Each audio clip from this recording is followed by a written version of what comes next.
You were never supposed to hear this. The record that survives is not in the libraries you know, not in the histories you were fed. It lies folded in brittle parchment, hidden away in the Louisiana State Archives. A marriage certificate, yellowed, cracked, and cursed.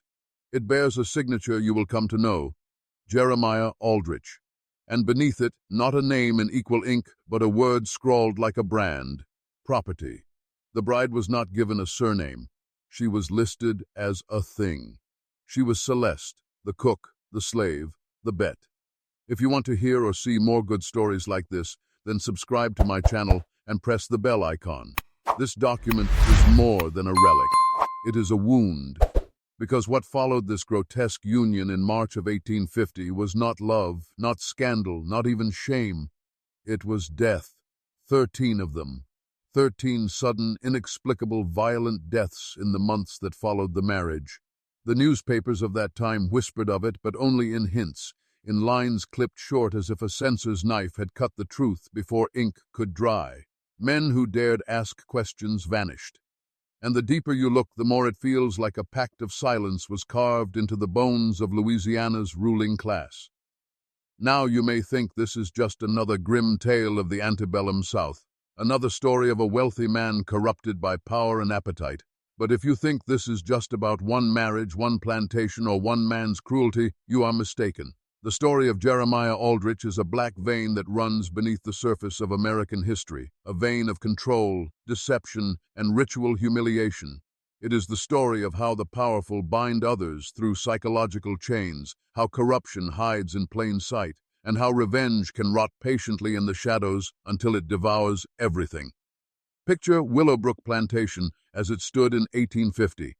A grand mansion with white columns rising above, the fields of cotton, the kind of image later painted on postcards and romanticized in novels. But behind those polished doors was not refinement, but rot. You can almost smell it if you close your eyes. Boiled meat in iron pots, mildew in the walls, blood still drying in the soil, and in the center of it all, Jeremiah Aldrich.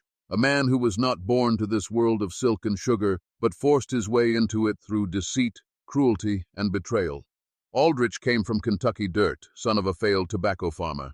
He arrived in New Orleans in 1839, hungry for wealth, hungry for status, willing to touch what the old families would not soil their gloves upon. He entered the slave trade, but not the respectable kind. He trafficked in flesh smuggled through back channels, in kidnapped free men and women, in shipments of human lives from Cuba and Africa long after the trade was outlawed. He and his partners, Marcus Devo and Samuel Rochelle, called their front the Delta Trading Company. What they built was not just a business. It was an underground network of power, greased with blood money and protected by politicians who dined in their homes while condemning them in public. But success breeds greed, and greed births betrayal. When the federal marshals began sniffing around, Aldrich saw the end coming.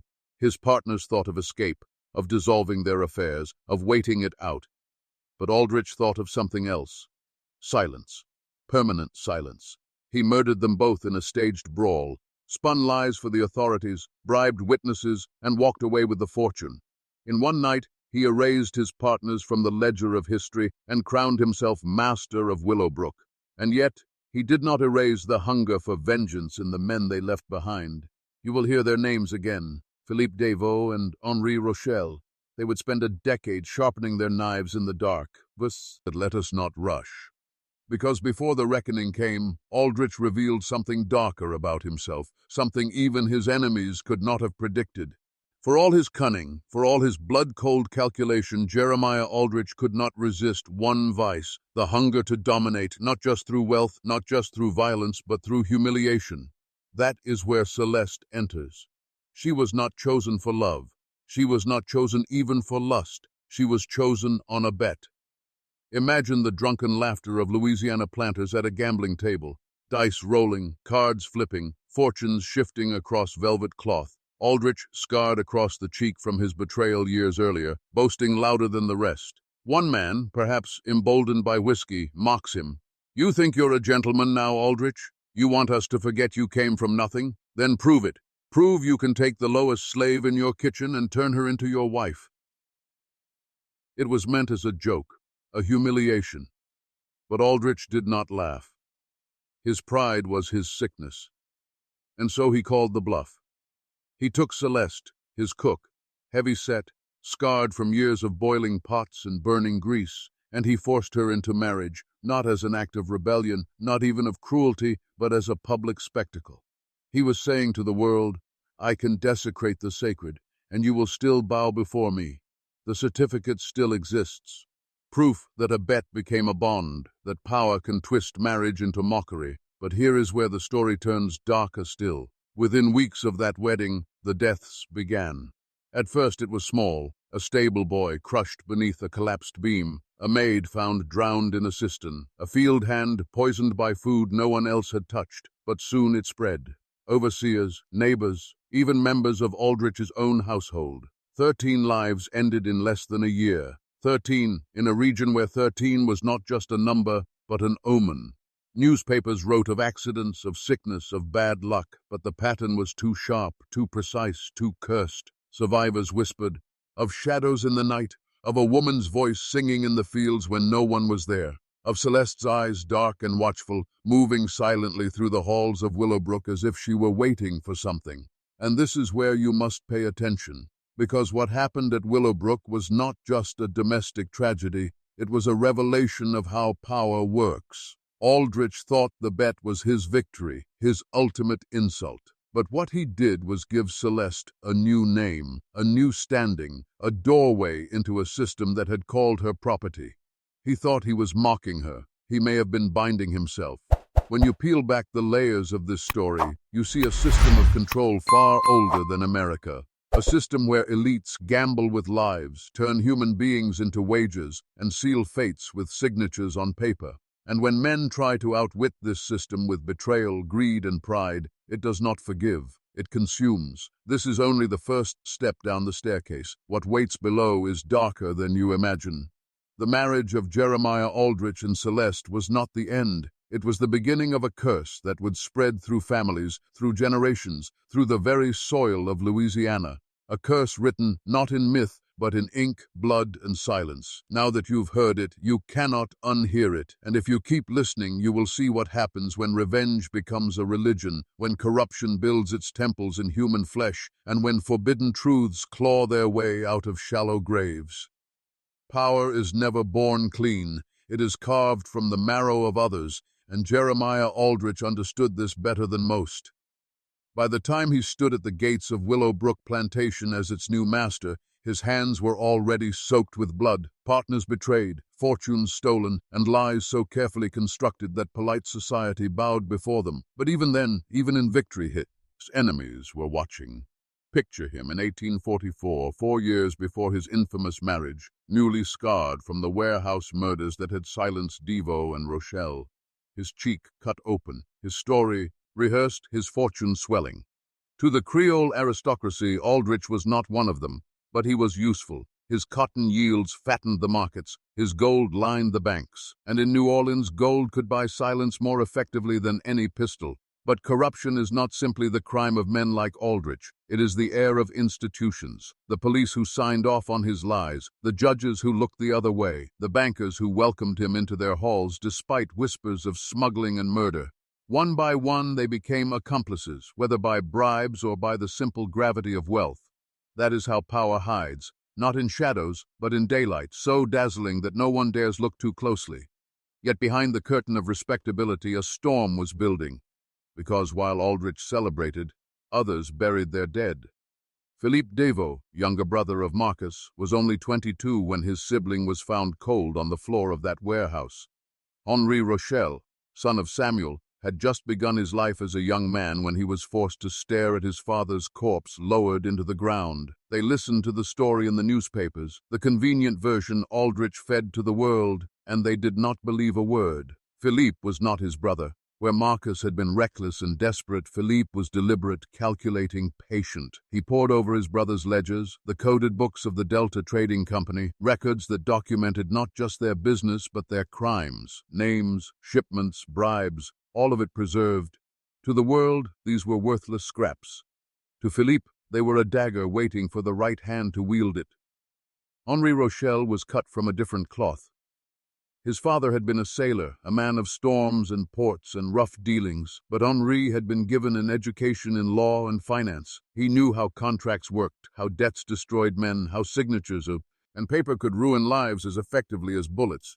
Where Philippe hunted for proof of murder, Henri plotted the slow bleeding of Aldrich's fortune. When they met in 1844 in a quiet restaurant of the French Quarter, what was born was more than an alliance. It was a pact. Revenge was no longer personal grief. It became a strategy. Their oath was simple. Jeremiah Aldrich would not die quickly. He would die as his victims had died, piece by piece, stripped of wealth, respect, and finally breath.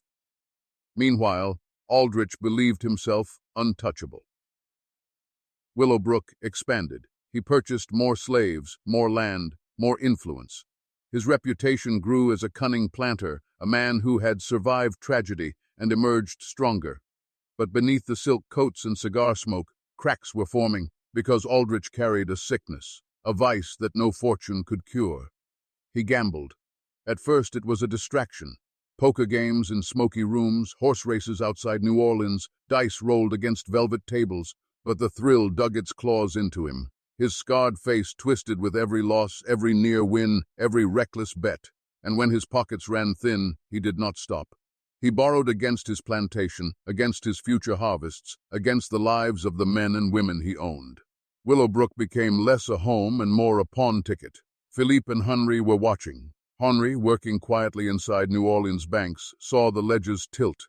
He saw Aldrich's loans renewed at desperate rates, his debts climbing like vines around a crumbling wall, and Philippe, moving through salons and gambling halls, whispered poison into ears, nudging Aldrich toward riskier wagers, knowing that his pride would never allow retreat. But Aldrich still believed he could outplay fate.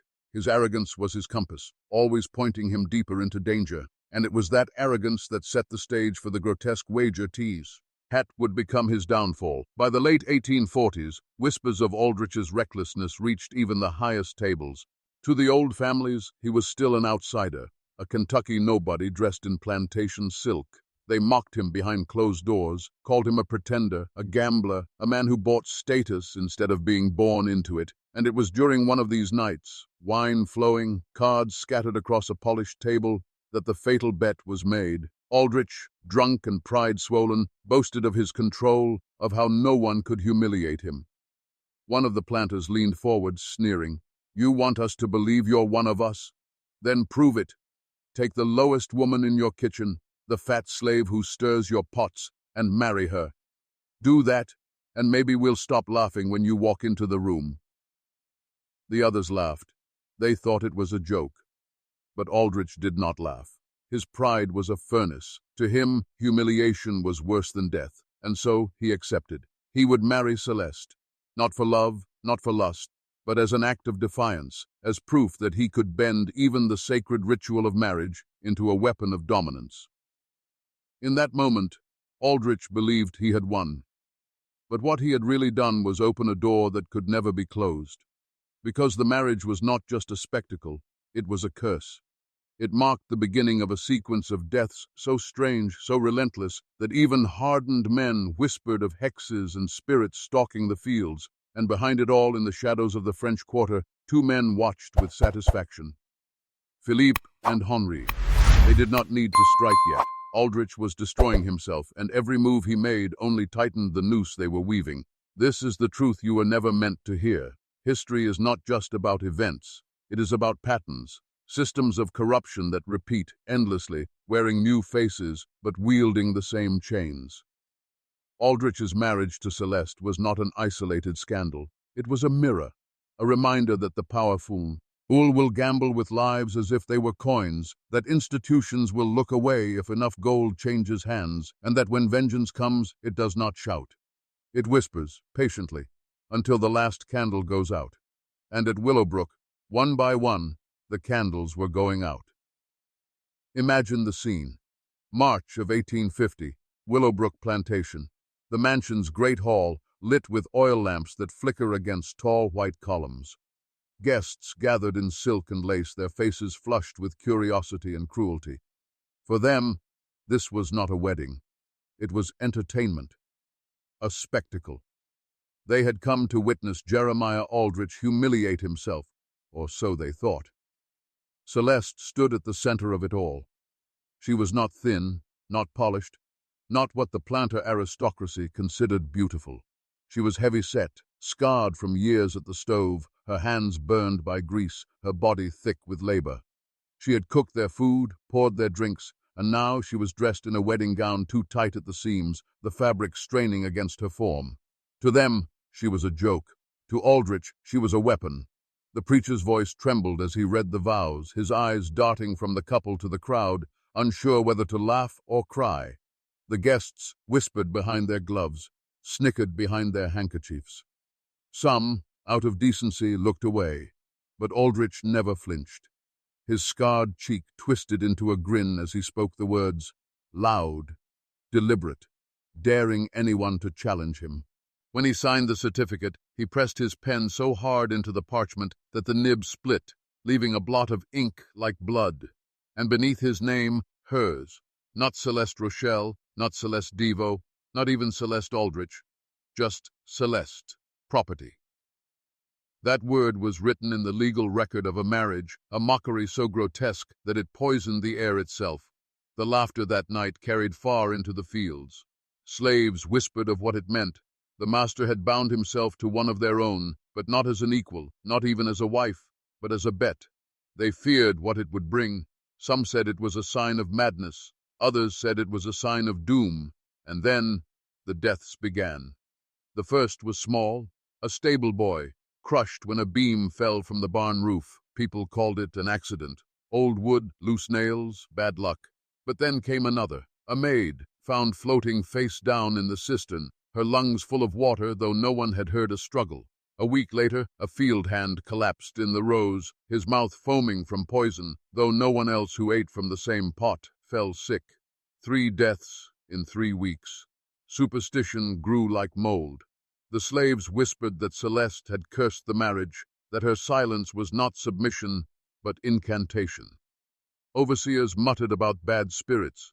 Even the guests who had laughed at the wedding began to shift uneasily when they passed her in the halls. She walked silently, her eyes lowered, but there was something in her gaze, something steady, something knowing. Aldrich dismissed it all. To him, the deaths were coincidence, misfortune, nothing more. He drank more, gambled more, boasted louder, but the whispers grew, and with them, the fear, because the pattern would not stop. Death number 4, an overseer, thrown from his horse, his neck snapped like a twig. Death number 5, a neighbor, shot in his own home by an unknown intruder. Uda, the crime never solved. Death number 6, another servant, found in the smokehouse, her body bruised and broken as if by unseen hands.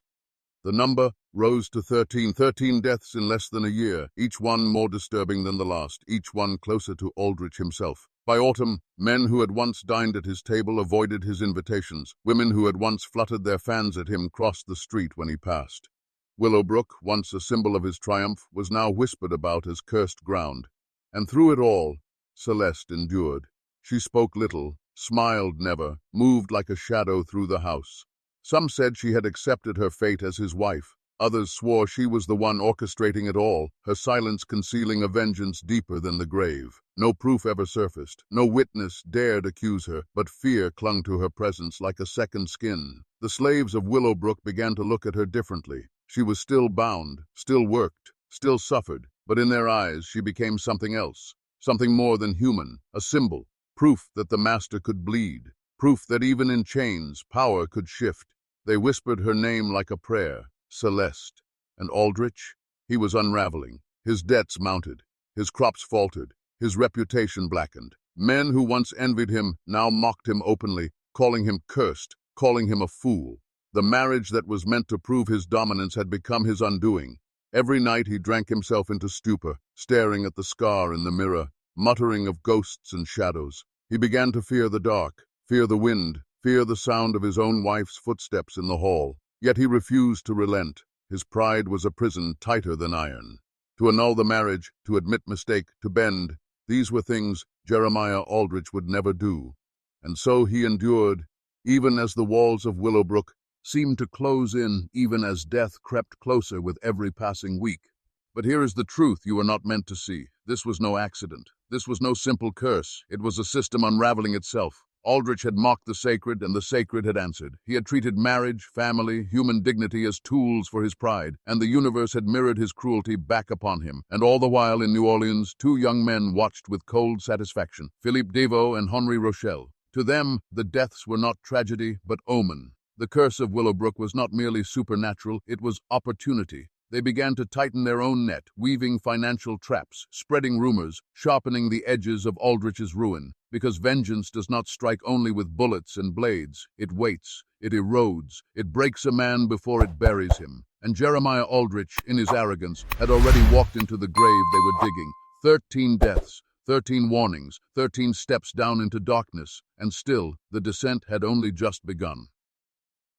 By the winter of 1850, Willowbrook was no longer a plantation. It was a mausoleum in waiting. The great oaks that lined the drive seemed darker, their branches clawing at the sky like skeletal fingers. The fields, once golden with cotton, grew patchy and thin. Even the air seemed heavy, as if it carried whispers not meant for mortal ears. 13 deaths had come and gone, 13 lives extinguished like candles in a storm.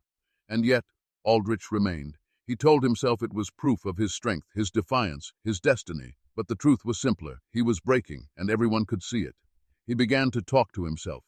Servants overheard him muttering in empty rooms, arguing with voices no one else could hear. He drank until dawn, pacing the halls with a pistol in hand, convinced that assassins lurked in the shadows.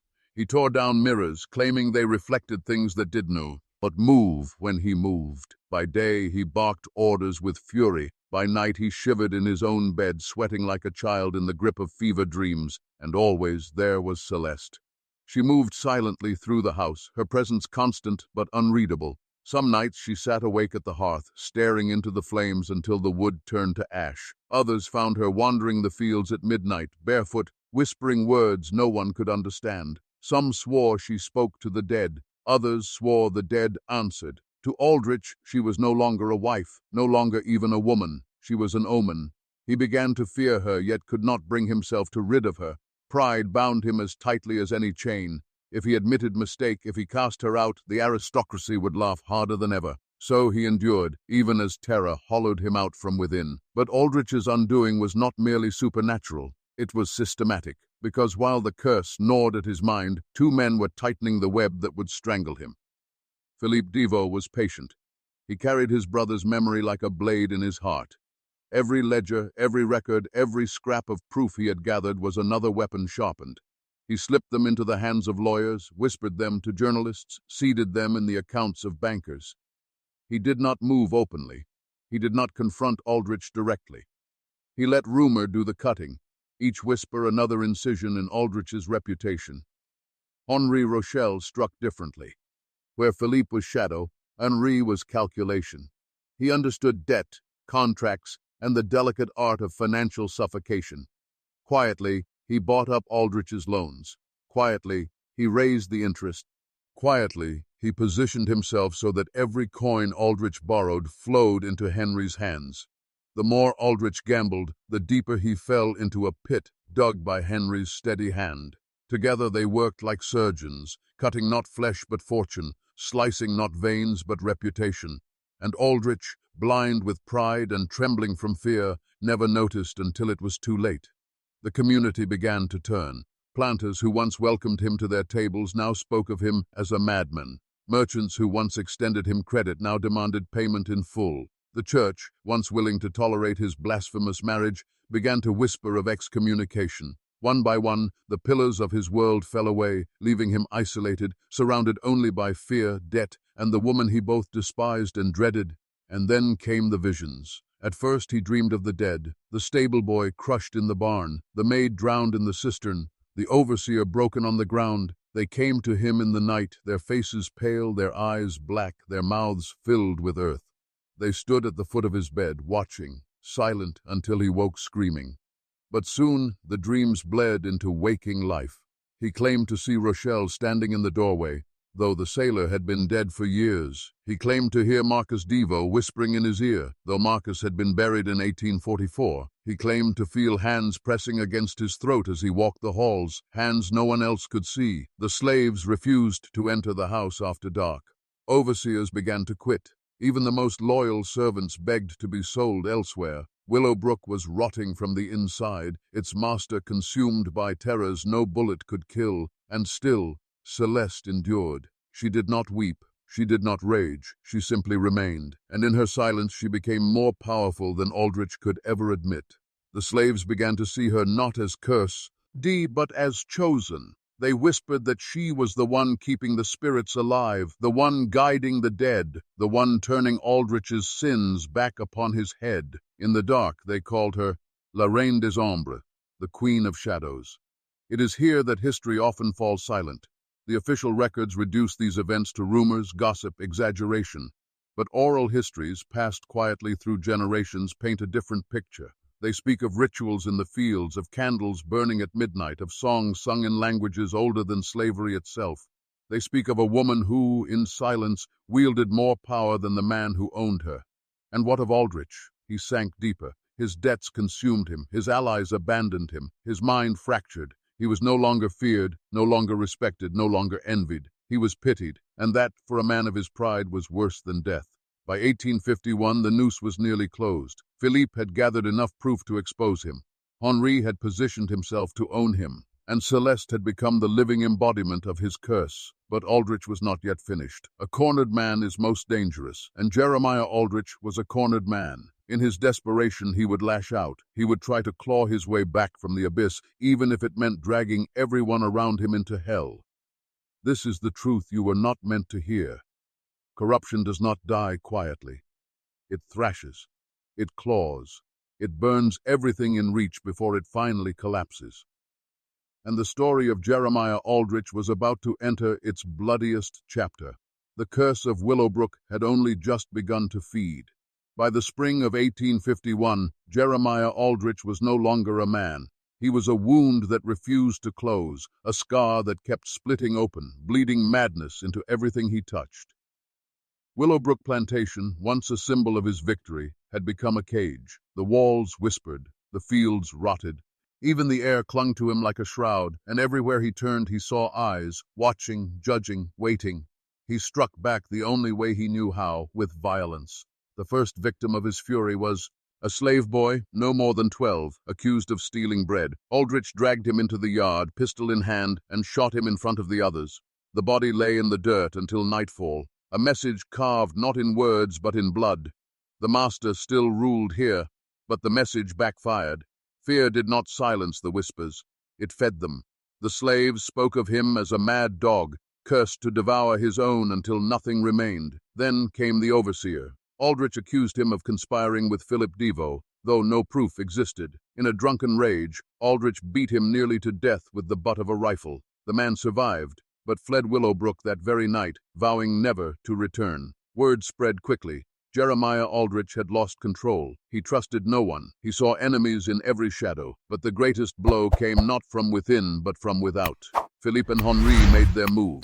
Quietly, ruthlessly, they released fragments of their evidence into the public sphere. Bankers received anonymous letters detailing Aldrich's debts. Planters received whispers of smuggling, fraud, and murder. Newspapers published careful hints of scandal, never naming him outright, but painting a portrait unmistakably his. The reputation he had built through lies and blood began to crumble. Aldrich raged. He stormed into banks, demanding loans, only to be turned away. He confronted neighbors, only to be met with cold stares. He shouted of conspiracies, of traitors, of unseen hands plotting against him. But the more he shouted, the more insane he appeared. And behind every rumor, behind every tightening chain, Philippe and Henri smiled in silence. Still, Aldrich refused to bow. Pride was the only thing left to him, and pride is a cruel master. He doubled his bets at the gambling tables, desperate for one win to clear his debts. He mortgaged his land, his crops, even the very bodies he owned, selling futures he could never deliver. Willowbrook was bleeding out, but Aldrich pressed harder, certain that his luck would turn, that his enemies would falter, that the curse was nothing but coincidence. But the curse did not falter. It fed.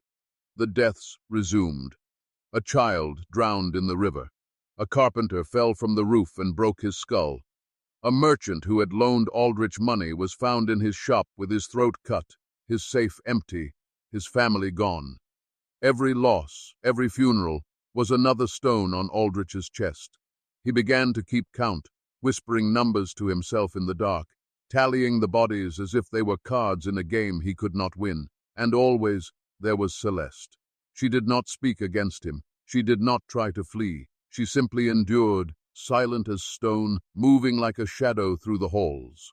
Aldrich began to suspect her of everything. He accused her of witchcraft, of poisoning, of speaking with spirits. He locked her in her chamber for days at a time, only to release her when the silence became unbearable. He struck her, but even under the weight of his blows, she did not scream. Her silence was stronger than his rage, and it broke him more than any words could. To the slaves, she was no longer merely a symbol. She was a prophet. They whispered that the spirits worked through her, that the deaths were her doing, that her silence was the chant of vengeance itself. Some left offerings at her door, bread, fruit, coins, tokens of reverence, tokens of fear. Aldrich noticed, and it drove him deeper into paranoia. He felt the walls of his own house turning against him, every glance a conspiracy, every whisper a plot. The final straw came one stormy night in June. Lightning split the sky, thunder rattled the glass, and Aldrich stumbled drunkenly through the halls, pistol in hand. He claimed to see Rochelle standing at the end of the corridor, his face pale, his eyes black. He fired. The shot echoed through the mansion, but when the smoke cleared, there was nothing. Only Celeste, standing in the doorway, her face calm, her eyes unreadable. Aldrich dropped the pistol. For the first time, he fell to his knees before her. He begged, not for love, not for forgiveness, but for silence. He begged her to call off the curse, to end the whispers, to give him peace. She said nothing. She simply turned and walked away, leaving him crumpled on the floor like a broken man. This is the truth you were not meant to see. Corruption breeds desperation, and desperation breeds violence. Aldrich believed he could kill his way out of fear, but every act of violence only tightened the curse around his throat. Power, once absolute, had become his prison. Pride, once his weapon, had become his chain. And the men he thought he had destroyed, Marcus Devo and Samuel Rochelle, were more alive in death than he would ever be in life. By the summer of 1851, Jeremiah Aldrich was finished. His fortune was gone. His reputation was ruined. His allies had abandoned him, and his mind was a shattered mirror reflecting only ghosts. But the end was not mercy. The end was blood. Because when a man like Aldrich falls, he does not fall alone. He drags others down with him. And the fall of Willowbrook would shake not just a plantation, not just a family, but the entire shadowed world that allowed him to rise in the first place. The curse was hungry, and it had not yet fed enough. By autumn of 1851, Willowbrook was no longer a plantation. It was a carcass. The cotton fields lay fallow, the cane rotted in the rain, and the once proud house stood like a mausoleum, a whitewashed tomb with rot beneath the paint. Visitors avoided the estate. Neighbors whispered of screams at night, of lights flickering in windows long abandoned, of figures moving in the fields where no man should walk. And at the heart of it all was Jeremiah Aldrich. Hollow-eyed, broken-jawed, his body a vessel of par, a noya, his soul gnawed to the bone. He wandered the halls like a feral beast, clutching a pistol in one hand, a bottle of whiskey in the other. His clothes hung loose from his frame, his face gaunt, his scar still raw from Rochelle's desperate strike years before. The man who once boasted of owning men and women like cattle now looked less than the slaves he tormented. He had become what he feared most, property of the curse, chained to the shadows he had summoned with his own sins. The deaths had not stopped. They multiplied. A carpenter's apprentice was found hanging in the woods, his face twisted in terror. A riverboat that had carried Aldrich's cotton mysteriously sank, drowning dozens. Even his creditors suffered sudden, violent ends, one poisoned at supper, another crushed beneath a collapsed wall. Coincidence, the newspapers said. Bad luck. But Aldrich knew better. He counted the bodies each night, whispering the tally into the darkness. 20, 21, 22. He spoke the numbers like a gambler losing chips he never owned. Philippe Devaux and Henri Rochelle, the architects of his ruin, no longer needed to strike. They simply waited. They had planted their seeds, rumors, evidence, poisoned trust, and now they let the rot spread on its own. They were patient. Revenge is not the fury of the moment, it is the cold harvest of years. And every day Aldrich lived, their revenge grew richer. But the curse had another face. Celeste, locked in her chamber, or walking silently through the ruined halls, she had become something more than flesh. She was legend. The slaves called her the Silent Mother, the handmaiden of the spirits who judged the wicked. They left offerings at her door, whispered prayers through the cracks, and when their masters turned their backs, they spoke her name as though it were holy. Celeste did not command. She did not need to. Her silence was low, louder than Aldrich's screams, and Aldrich feared her. He feared the calm in her eyes, the way she seemed untouched by hunger or grief, the way her footsteps echoed like ritual drums. He swore she spoke to the dead. He claimed she whispered to Rochelle in the shadows, to Marcus Devaux in the wind, to the drowned, the hanged, the poisoned. He spat at her, struck her, starved her, but she remained, unbroken, untouched, watching. That was when Aldrich began to lose time. He would awaken in the swamp, mud up to his chest, unable to remember how he had walked there. He would find blood on his hands with no memory of the fight. He claimed Rochelle had climbed into his bed at night, cold and wet, whispering, "You will die like me." He tore apart the parlor with his bare hands, smashing mirrors, ripping down portraits, burning furniture in the yard, because he saw faces in the glass, heard laughter in the paintings, and smelled rot in the wood. The few slaves who remained at Willowbrook spoke of him as if he were already dead. They said the master's soul had left his body, that only a husk walked the halls. They said he spoke in tongues, raving about debts to spirits, curses carved into his blood. They said his shadow moved when he did not, stretching long and sharp against the wall even in the absence of light. Neighbors began to whisper of insanity, of demons, of a plantation possessed. But no one intervened. No one wanted to touch Willowbrook.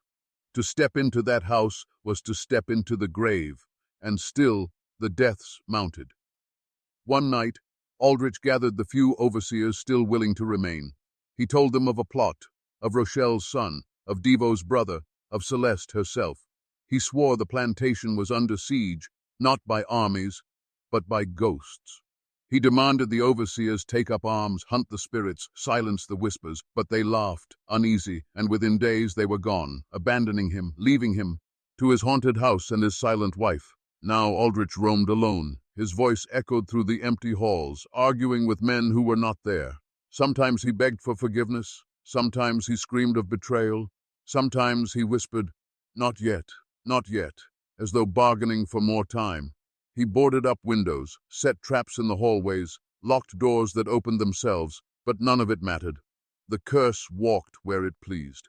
By winter the plantation was bankrupt. Creditors seized the fields, workers fled, the house decayed. But still Aldrich clung to it, as if abandoning Willowbrook meant admitting defeat. He prowled its ruins like a wolf guarding bones, daring the world to come and take what was left. And then came the dreams. Night after night he dreamed of the wedding, the parlor, the bet, the laughter. But in the dream, Celeste's face was not his cook's.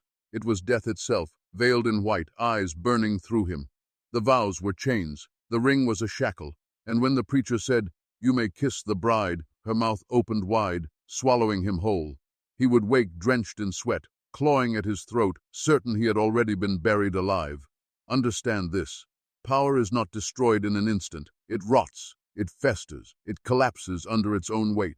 Jeremiah Aldrich did not fall like a soldier struck by a bullet. He eroded day by day until nothing human remained. And that was the genius of Philippe and Henri. They did not need to kill him. They let him kill himself piece by piece, with paranoia, with pride, with the curse that Celeste carried like a crown. But vengeance is not satisfied with ruin. Vengeance demands a spectacle. The spirits would not rest until Willowbrook itself became an altar, and Aldrich's blood the final sacrifice. That moment was coming, and when it came, the South would whisper of it for generations.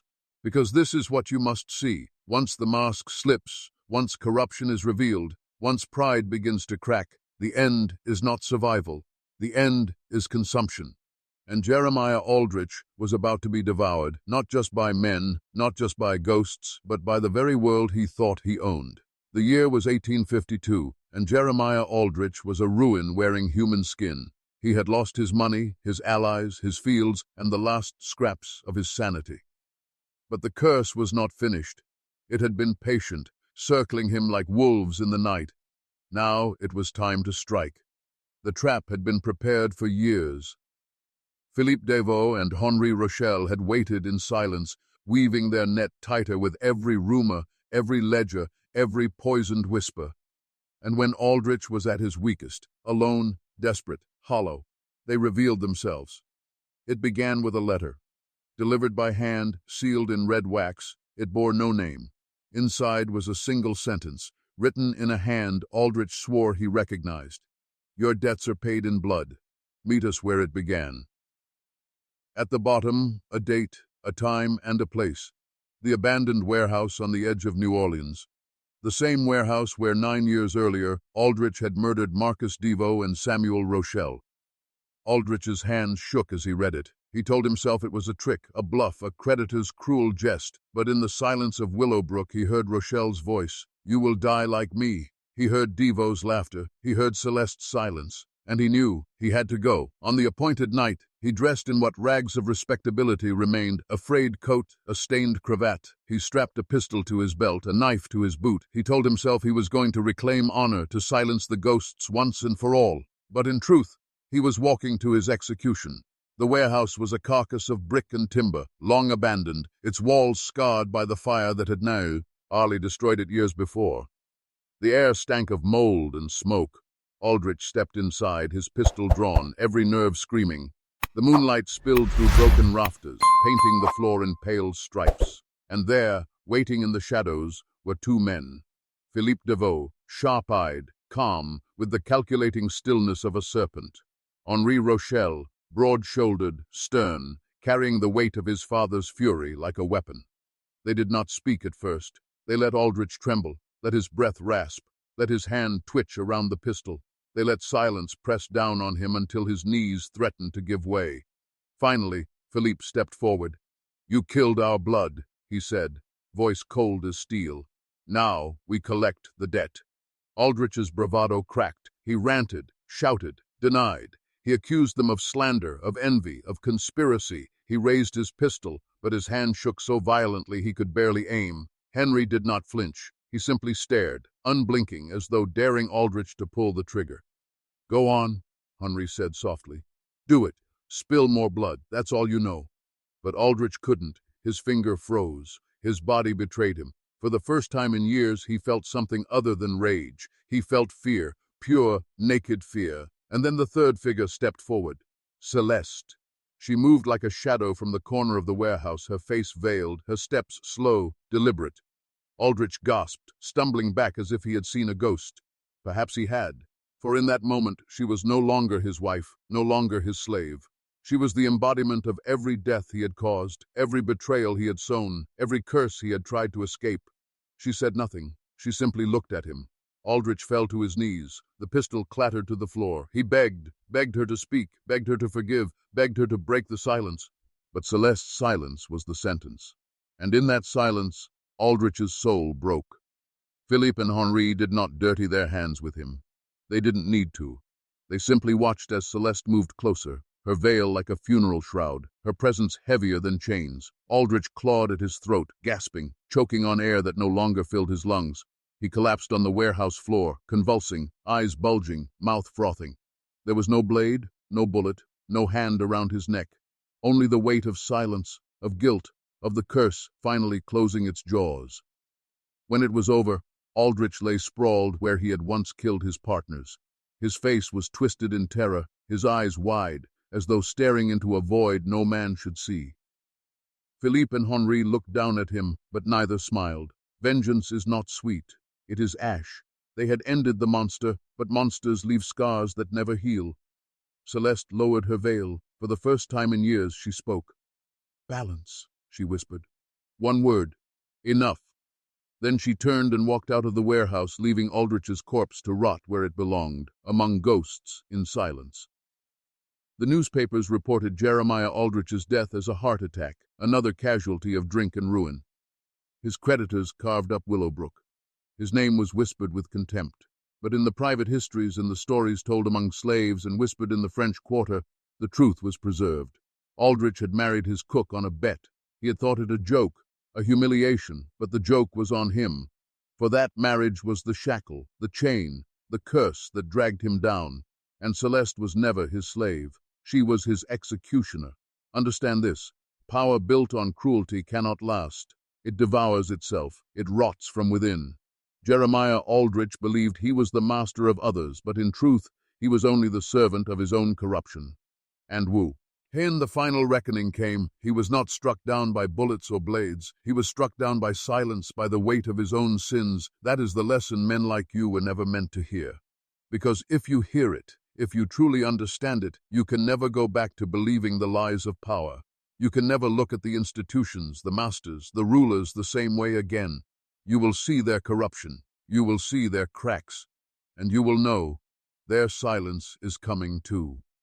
When Jeremiah Aldrich's body was found in that warehouse, twisted and wide-eyed, the newspapers printed a single line beneath his obituary.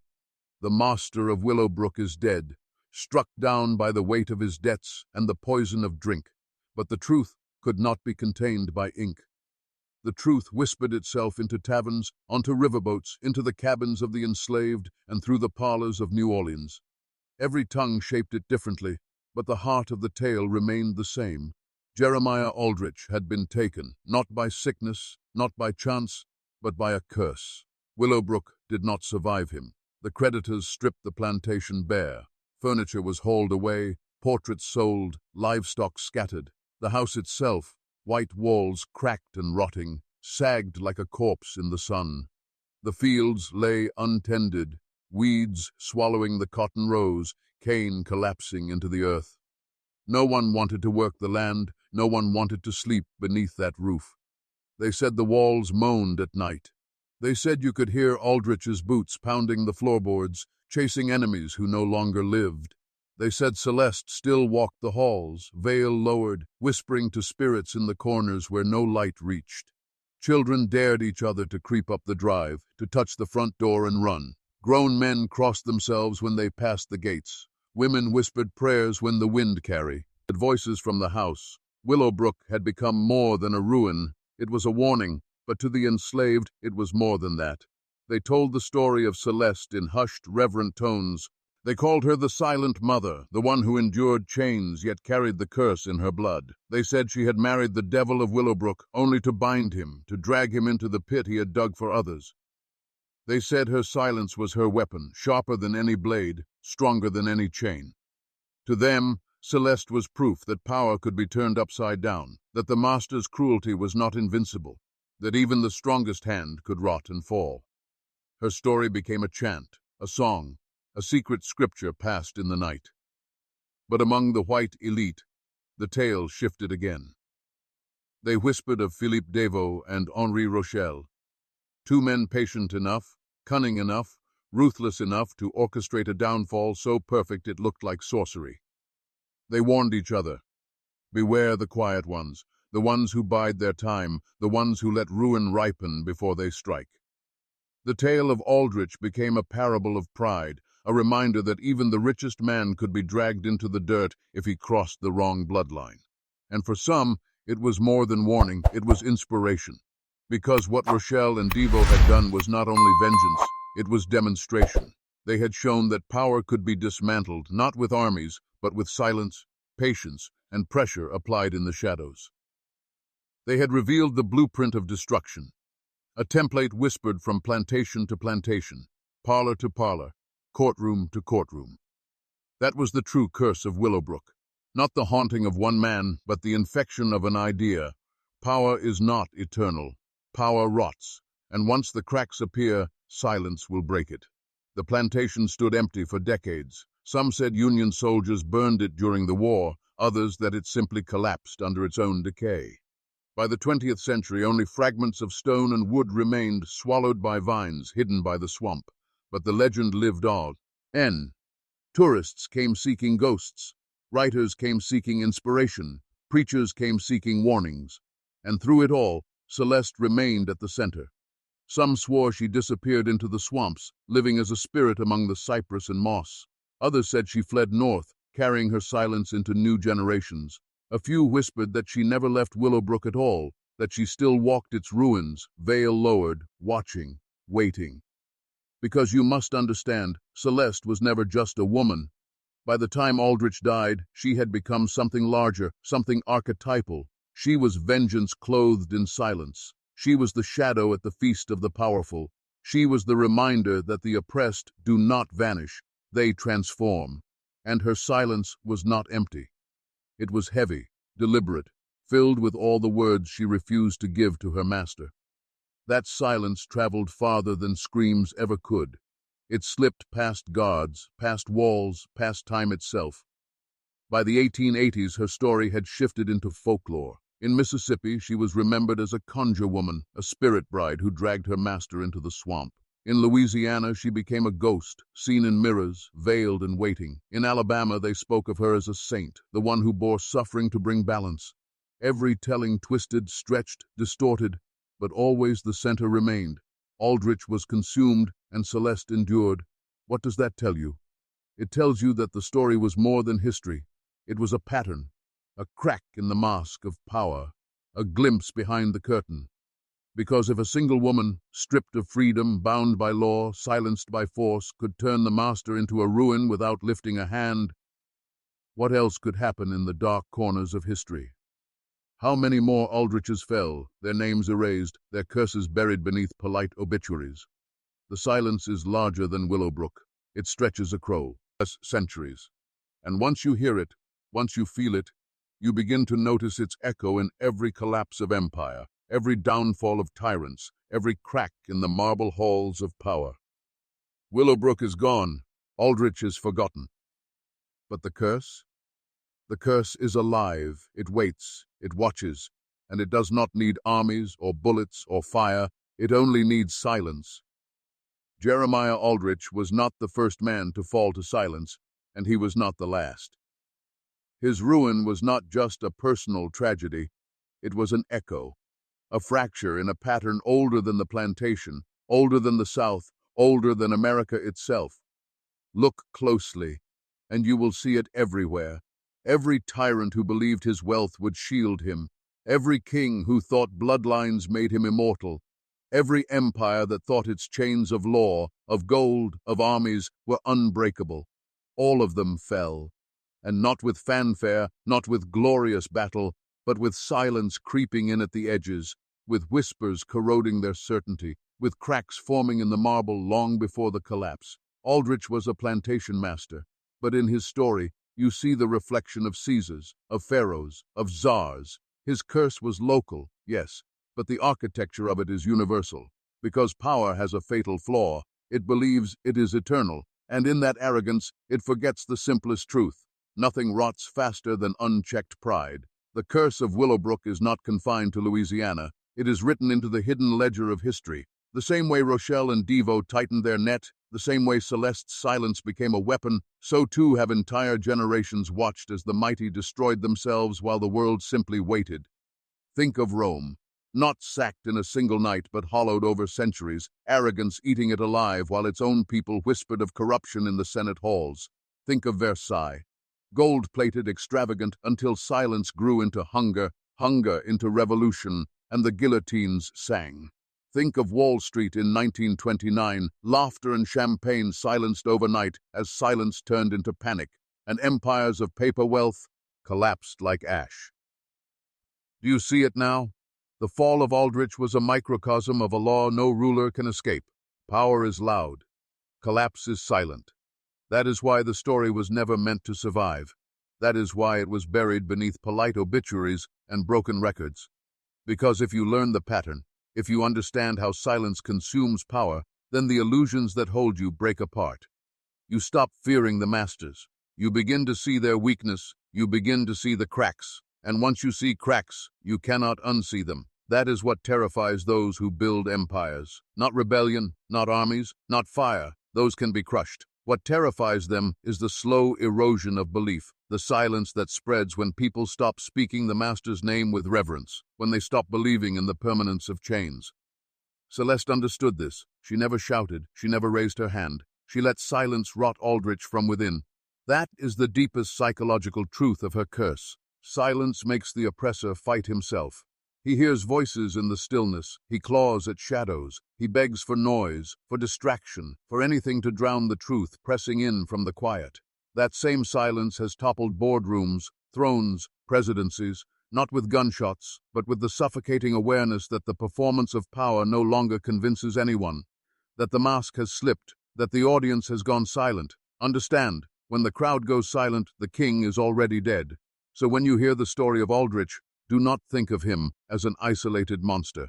Think of him as a symptom. His downfall is the same downfall that waits for every man who builds his life on cruelty, who mistakes wealth for permanence, who mistakes fear for loyalty. And here is the darker truth. Silence does not only wait for kings and masters, it waits for nations, for movements, for entire civilizations. He pattern repeats like a curse. Corruption grows bold. Pride blinds. Silence creeps in. Collapse arrives suddenly, though it was inevitable all along. The people of Willowbrook whispered it first, but you, hearing it now, are part of its echo. You are inheriting a forbidden law of history, one that was never meant to reach your ears, because if you understand this law, you will begin to notice the cracks in the world around you, the institutions that seem untouchable, the names that seem permanent, the masters who imagine themselves eternal. Look closely, and you will see the silence already gathering at their edges. You will see the curse. That is why the Aldrich story survived in whispers. Not because it was just a haunting or just a tale of revenge, but because it was a mirror. And the mirror does not only show the past, it shows the present. The silent mother walks still, not only in Willowbrook, not only in Louisiana. She walks wherever the arrogant believe themselves immune. She waits wherever cruelty builds its house of cards. She endures in every silence before the fall. And perhaps you have felt her in the quiet moments when you look at the men who rule, at the institutions that command, and you sense, deep in your bones, that their time is shorter than they believe. That is the widening of the curse. It does not belong to Celeste alone. It belongs to history itself. And once you recognize it, you can never look away. You have walked with me through the blood and shadow of Willowbrook. You have seen how Jeremiah Aldrich rose on cruelty, how he murdered, how he gambled, how he mocked even the sacred vows of marriage with a bet that poisoned his own fate. You have seen how Celeste, enslaved, humiliated, and stripped of every freedom, wielded the only weapon left to her: silence. And you have seen how that silence spread, through whispers, through the deaths of his partners, through the slow rot of guilt and paranoia, until it swallowed Aldrich whole. Now, I ask you, do you think the curse ended with his death? No, it did not. The silent mother does not vanish. She endures, she waits, she teaches. Her curse is not just for the guilty, it is for the living, for those who would listen, for those who dare to stare into the mirror of history and not look away. Because what you just heard was not entertainment, it was initiation. Every story like this, buried, forbidden, whispered in archives and half-burned newspapers, carries a lesson carved into bone. Power is not permanent. Control is never secure. The chains they wrap around others are the same chains that tighten around their own throats. Think about the world around you now. Look at the institutions, the corporations, the governments, the masters of our own age. They believe themselves untouchable. They wear the same mask Aldrich wore, a mask of wealth and legitimacy hiding a core of rot. And just like him, they are already haunted. They are already bleeding in the silence. They just don't know it yet. But you do, because you've seen the pattern. You've walked through the darkness where truth hides. You've watched the oppressor devour himself. You've watched history's stage collapse beneath its actors. And now you know that the silence is not death. It is the beginning of transformation. This is where your descent becomes your awakening. Because if you are still here, if you are still listening, you are not the same man who began this journey. You cannot be. Knowledge changes you. You cannot unsee what you've seen. You cannot unknow what has been whispered into your ear tonight. You know the truth. The curse of silence is alive, and it chooses its targets. Sometimes it falls on men like Aldrich, sometimes on families, sometimes on nations.